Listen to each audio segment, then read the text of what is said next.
Hello and welcome back to Asia Now. We're going to skip the news for today and get into a topic of a Filipina not being happy or wondering what she should do because her foreign partner is not helping her out. But first, I want to thank David for buying me a coffee. Here's today's story. Oh, and stick around till the end. I'm going to read some other people's answers and my personal thoughts on this topic. On Facebook, expat group, someone says, just now a Filipina was asking for understanding about her situation with a foreigner potential partner who was not helping her out. The comments from foreigners were pretty unforgiving and rude. She had apparently quit her job to focus on paperwork for her visa application, and he was not assisting her. So foreign men were tearing her apart for not paying her own way. Guys, in the Philippines, a job is a contract, usually 6 days a week, 12 hours a day, about $10 a day, and line around the block of people ready to take her job.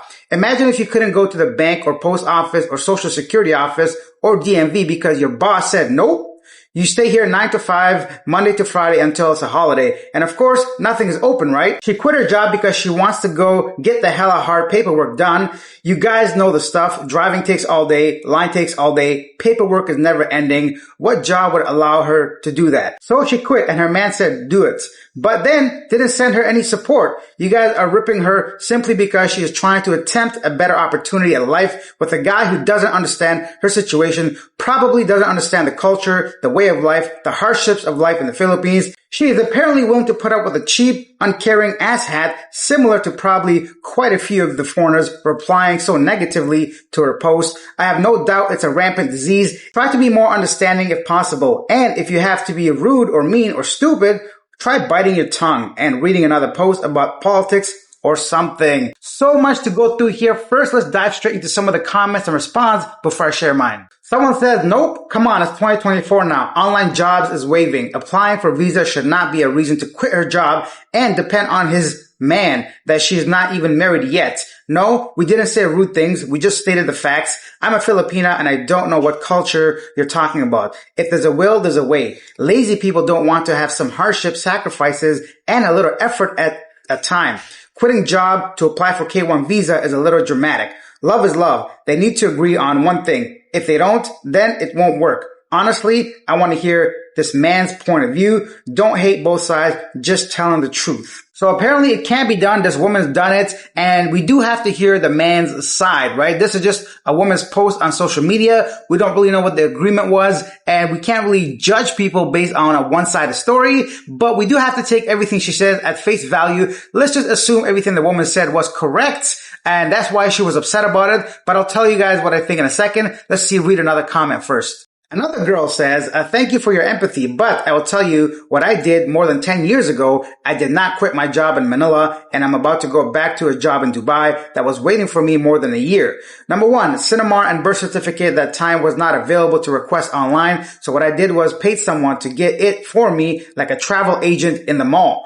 NBI was available for requests in the mall. Mall is open longer hours and open on Saturdays. Don't mention to anyone that you're processing K1 visa, so worst comes to worst, you can apply for sick leave. I was in Dubai for my K1 visa interview and just told my office that I'm sick and turned off my cell phone. I processed my Dubai police clearance before going to work. I took my medical and vaccination after work. And lastly, I resigned my job when I got the ticket and visa going to the US and just said medical emergency for family. I paid the company for breaking my contract, but I never mentioned going to the US. I kept it to myself, of course. I know I have 90 days to get married. If things won't work out, I can go back to Dubai to work without burning bridges. And I paid all my expenses because I have work except for the ticket my husband now, my fiancé at the time, sent to me. Wow, wow, wow, wow. Incredible. This woman right here is what I'm talking about. That's the type of lady you want to be with. Responsible, smart, caring. They plan ahead, and some of the stuff I didn't even know about, but because she's a Filipina, she knows the mall hours. She knows you are able to send somebody else to pick it up. She understands you can call in sick to get some of these things done because the end goal is much, much bigger than just one day of not being paid, of course.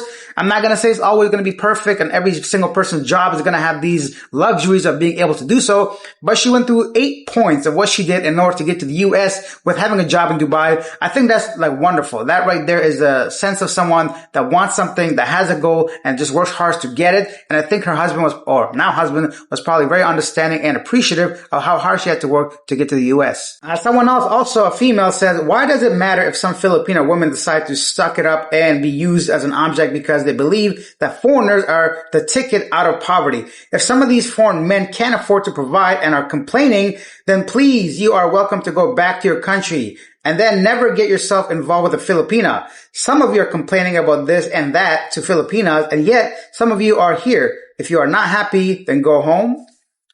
Maybe I misunderstood that response.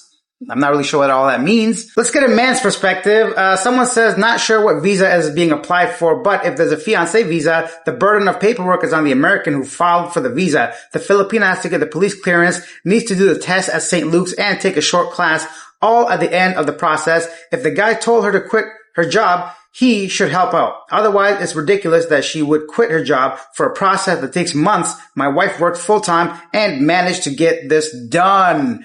Yeah, that's a great point. This person obviously knows the process on both sides, his own and his wife's as well, and what she needs to do. That's an excellent statement right there. Very logical, very, I guess, normal. I think it's common sense, right? If the process takes 6 months to a year, it doesn't make sense for you to quit your job for 2 or 3 day paperwork, or let's say a week. So yeah, I totally agree with this guy's perspective. That's the type of comment I like reading. And someone else says, no dog in this fight, but clearly they have communication issues. The terms of her quitting should have been discussed in detail prior to quitting her job. Yes, the guy should offer some help, but is he being asked to support rent, kids, all food, etc.? But it sounds like they never had that conversation. Okay, so now it's my turn. My turn to go ahead. I'm not in this situation. I don't have a fiance in the Philippines. I'm not planning to take anybody back. And let's say everything this woman says is true. Firstly, you have to discuss with your partner. So there's so many factors. How old is he? How old are you? What kind of job do you have? I mean, personally, I wouldn't want my wife or my partner working anywhere for, let's say, $10 a day. I want to be able to support her. I'd rather have her with me. But if they're not together anyway, it doesn't make sense for me to go ahead and support her for 6 months to a year just because she wants to go and take like a test or examination of some kind or file for some kind of clearance. That makes no sense to me. And if she's that irresponsible and if she doesn't understand that part of it, then she's not the one for me. Bottom line is it comes down to communication. The issue that I have is if he said, go ahead and quit your job and I'll support you, and then he didn't, that's the problem. Because in the Philippines, like somebody else mentioned, it's not easy to have a job. There's a lot of, even if you want to quit your job, you can't. Sometimes they won't let you or else you lose like 1 month's pay. And that's a lot of money. Who wants to lose a month worth of pay? So she doesn't want to break that contract if he's not willing to support her. So keep that in mind as well, right? So it's not easy to get a job. The wage is not very high. I would never expect my partner to pay anything unless like, I don't know. It doesn't make sense to me if she's working in the Philippines for that amount of money, right? I want to be the provider, but I also don't want somebody taking advantage of me. I don't want someone using me for just whatever. I don't want her to quit her job and sit at home watching Netflix, making TikToks all day just because she thinks in 6 months or a year she might come to Canada or something. So it really comes down to each individual relationship. Communication is very important. Make sure you have a set of guidelines and rules. Explain everything at the beginning. A lot of times in the Philippines, you might assume something works out in some way, but it may not, right? So take that extra step, be very clear, understand each other, understand what the expectations are from you, from her, and be sure you keep each other updated if something goes wrong. I personally would never do this. It's not where I'm like, that's just me though, right? So, but whoever does it, that's their relationship, that's their choice. We cannot judge people, or we can say, if they're going to put it online, then we're going to go ahead and make some comments about it. We can go on and on about this. This is a whole topic that needs to definitely be looked into deeper from my channel, from my perspective. But once again, I'm not really in that position. I don't have a Filipino partner. I don't have any intentions of taking somebody home. I don't have any intentions of paying for somebody to live with me, all that stuff. So my age, my lifestyle, it's not very relatable to a lot of you guys. So I don't want you to talk about this too often, but I want to hear your thoughts. What do you think? Do you think the girl's in the right? Do you think the guy's in the right? Anything you want to share? Of course, this is a very divisive topic, so no hate here. I just want to get some opinions, some ideas. Don't be shy. Take a second. And if you enjoyed this video, hit that subscribe button, hit that like button. It is the weekend, so I might check out like a nearby island. I don't know yet if I get my work done in time. And that's it for this one. I'll see you guys Monday. Bye.